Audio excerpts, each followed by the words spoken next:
সংকীর্ণ জাতপাতের ভেদাভেদ ভুলে হোলি খেলায় মেতেছে উভয় সম্প্রদায়ের মানুষ। মোরা এক বৃন্তে দুটো কুসুম, হিন্দু মুসলমান, মুসলিম তার নয়নমণি, হিন্দু তাহার প্রাণ। কাজী নজরুলের লেখা কবিতা আবারও মনে করিয়ে দিল যে কতটা প্রাসঙ্গিক।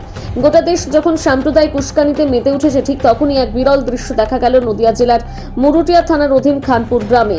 দীঘলকান্দি গ্রাম পঞ্চায়েতের প্রধান কার্তিক চন্দ্র মণ্ডল তিনি হোলির দিনে উভয় সম্প্রদায়ের মানুষকে হোলির রঙে রাঙিয়ে দিলেন। মানুষের কোনো জাত থাকতে পারে না, মানুষ শ্রেণীর জাতি হলে মানব ধর্ম আর ধর্ম যার যার উৎসব সবার। কার্তিক মণ্ডলের এই উদ্যোগকে কর্নিশ জানিয়েছে সকল সনাতনী এবং সকল মুসলিম ধর্মাবলম্বী মানুষেরা। আমরা আজকে বসন্তর দিন হোলি খেলছি।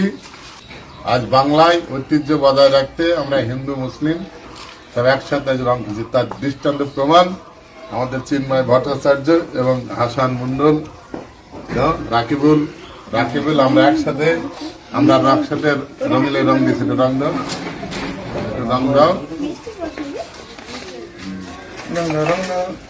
আমরা এই যে চিন্ময় ভট্টাচার্যকে রং দিচ্ছি, হাসান মোল্লাকে দিচ্ছি, হাসান মন্ডল এবং মোরাদ লিয়াকত, আমরা সবাই মিলে আছি এখানে। রাকিবুল, আসামুল, আমরা সবাই আমরা আজকে তাই মানুষকে বোঝাতে চাইছি এই সৌহার্দ্যপূর্ণ দিনে সবাই আমরা শুধু বাঙালি, আমরা বাঙালিকে বাঙালি রক্ষার্থে আমরা সর্বধর্মন্বয় নিয়ে আমরা একসাথে চলতে চাই। এই বার্তা আগামী দিনে প্রত্যেকটা মানুষের কাছে আমরা পৌঁছে দেওয়ার জন্য আজ তাই তো বলি, ধর্ম যার যার, উৎসব সবার। ধর্ম যার যার, উৎসব সবার। উৎসব সবার, উৎসব বাংলার, উৎসব বাঙালি। জয় সম্প্রীতির, জয় বাংলা।